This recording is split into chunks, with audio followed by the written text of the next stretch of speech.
Bonjour, je suis Sabine Gorge, astrologue médium voyante, et dans cette vidéo, je vais vous expliquer le tarot de Marseille. La première carte du tarot de Marseille, c'est le battleur, c'est l'action.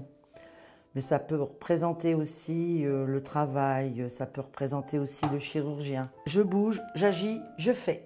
Deuxième, numéro 2. La papesse, ça représente les contrats, l'attente, aussi la fécondité, la grossesse. Faut voir ce qu'il y a à côté. Une carte toute seule comme ça ne veut rien dire. Faut assembler. Si c'est avec une autre carte négative, ça peut être, ben voilà, une grossesse qui n'aboutit pas, ou alors grossesse à complications. La 3, c'est l'impératrice, c'est la communication, c'est les échanges. Ça peut être aussi quelqu'un qui peut être ou directrice ou bras droit d'un patron. Ça peut être aussi, ça peut signifier plusieurs choses, l'impératrice. C'est la communication. La maison 4, c'est l'empereur. C'est un peu comme l'impératrice, mais c'est la stabilité, c'est la rigueur, c'est la ténacité. La maison 5, c'est le pape. Ah, j'aime bien celle-là. Le pape représente la connaissance. Ça peut être aussi l'enseignement. Ça peut être des gens qui peuvent être formateurs. C'est aussi la sagesse.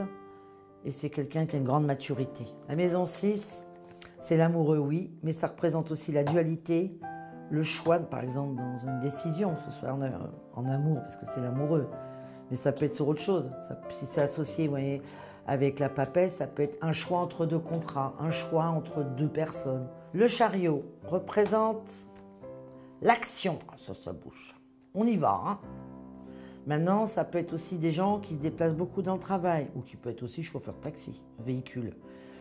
Mais on y va, on a tout pour avancer. La maison 8, ça représente évidemment la justice, mais c'est aussi, ça peut représenter le commissariat, enfin la gendarmerie, la justice, avocat, juge, et ça représente aussi un équilibre, tout dépend quelle carte qui est à côté, peut avoir soit un contrôle fiscal ou une amende. Mais si c'est en bon aspect, c'est tout le contraire. La 9, c'est l'ermite, ça peut représenter la solitude, envie de rien, mais en même temps besoin de se replier sur soi-même, temps de réflexion. La 10, c'est la roue. La 10, il y a des hauts, il y a des bas. Maintenant, tout dépend de la carte qui est à côté. C'est la 11, c'est la force. Donc la force, ça peut être fort caractère, ça peut être aussi attention aux querelles, mais c'est aussi la carte du courage et on avance. Alors le pendu, lui, c'est tout se casse la figure. Ou alors c'est une grave dépression, ou c'est un chambardement, enfin un changement radical. La 13, c'est le faucheur. Alors le faucheur, ça ne veut pas dire forcément la mort. Ça peut être une transformation profonde ou un changement total professionnel ou domicile. Ça peut représenter aussi les gens qui ont des problèmes de dos, de squelette. Enfin, ça représente les os, hein, en général. La mort, mais tout dépend ce qui est à côté de cette carte. La tempérance, alors ça note. Voyage à l'étranger, déplacement, la communication, bouger dans son plan professionnel, c'est aussi vivre à l'étranger. Le diable, alors ça, c'est tout, ça veut dire beaucoup de choses. Ça peut être dans l'immobilier, ça peut être un médecin, ça peut être aussi une somme d'argent à gagner. La 16, alors c'est la maison de Dieu. Alors il faut tout qui s'écroule.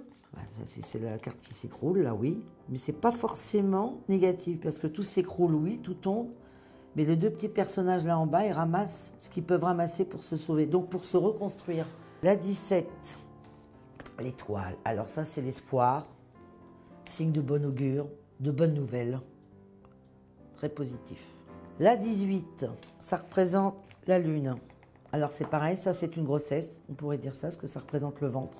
Mais ça peut être aussi des gens dans l'artistique ou dans les médias. Ça peut être aussi des gens qui sont très fragiles émotionnellement, enfin très fragiles au niveau dans leur tête. Alors ça c'est le soleil. Cette carte, elle a une dualité. Pour beaucoup de gens disent que cette carte, elle est très très positive. Moi je l'interprète d'une autre façon. Moi j'ai envie de dire oui, tout dépend ce qu'il y a à côté. Mais souvent c'est dualité. Pour moi c'est une carte de dualité, de bagarre, enfin de colère ou de bagarre. La 20. C'est le jugement. Alors ça, c'est la carte qui va la plus vite. C'est la vitesse. Elle est positive, tout dépend ce qu'il y a à côté. Maintenant, rapidement, ça peut être une rupture, ça peut être un changement brutal dans le travail, comme ça peut être sur tout domaine. La 21, le monde. Alors le monde, celle-là, elle est magnifique. Quand on sort ça, c'est brillantissime. C'est des gens dans le public, c'est des gens ou dans les médias publics, c'est des gens qui sont patrons, c'est des gens qui ont une grosse entreprise en règle générale. Le mal, qu'on appelle ça le fou, il ne sait pas où il va. S'il va à droite ou s'il va à gauche. Complètement déstabilisé. C'est quelqu'un qui peut être en déséquilibre moral, mental, dépressif. Quand le client arrive, ou la cliente, je lui demande de couper de la main gauche pour voir la coupe, ce qui donne général. Et ensuite, je lui demande les 12 cartes, parce qu'il y a 12 maisons.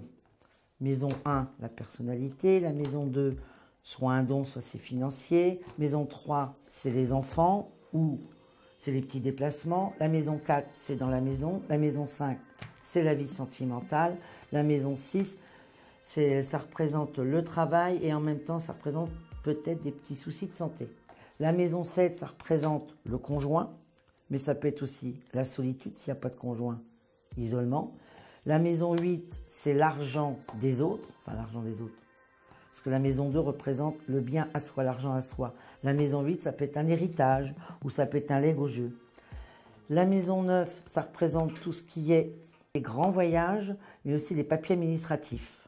La maison 10, la carrière. Ça représente aussi le père. Et la maison 11, c'est les amis, les projets. La maison 12, c'est les épreuves. Par exemple, pour une question, couper main gauche. Déjà, on regarde la coupe. La roue, c'est le mouvement.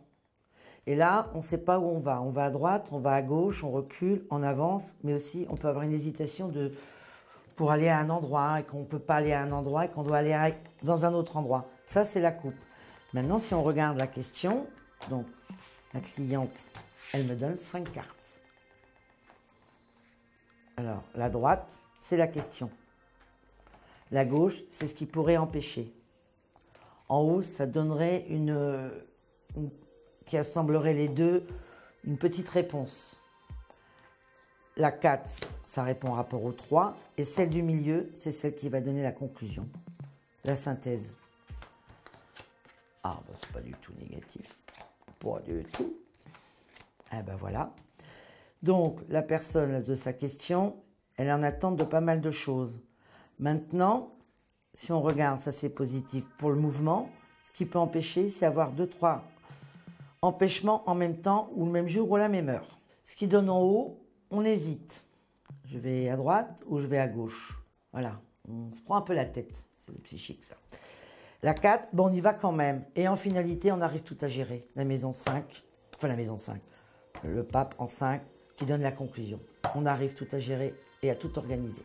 Merci d'avoir regardé cette vidéo. Contactez-moi sur mon site qui est www.sabine-gorge.fr. Pour plus de vidéos sur la voyance, abonnez-vous à Minute Forme. Au revoir et à très vite.